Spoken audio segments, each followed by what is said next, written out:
I support our troops. I support our troops,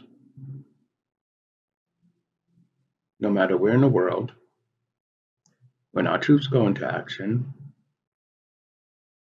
foreign policy debate stops at the border's edge of this country.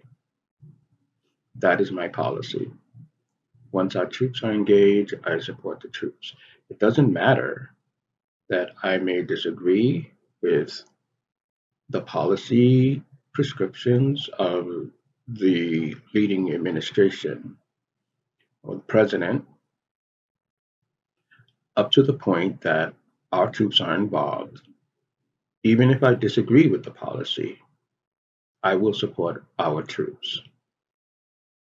Right now, I understand that there has been a strike in Syria at Iranian backed facilities, um, as explained by our Secretary of Defense, that the purpose is to warn Iran that we will not tolerate attacks on our troops.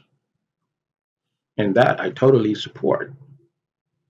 Defending our troops is a top priority for every American administration and every American, in my view, in Congress.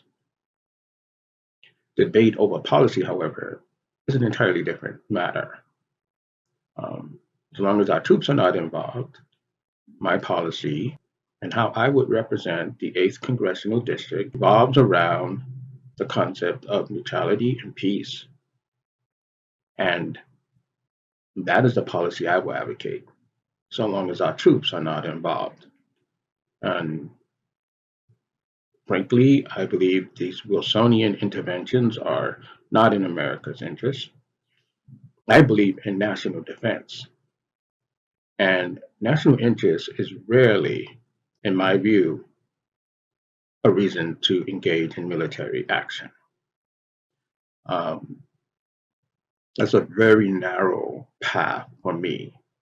And that's how I would represent the 8th Congressional District. If it doesn't involve national defense,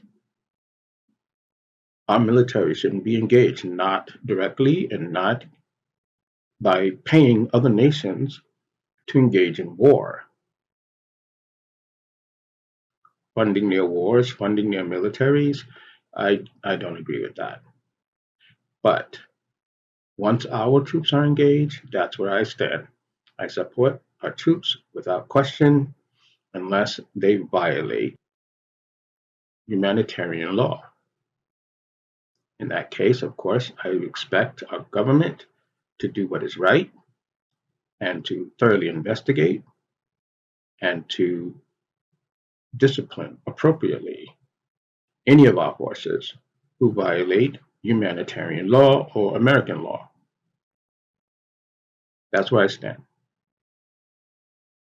Our troops did the right thing. Our fighter jets did the right thing. Iran should understand that when it comes to our troops,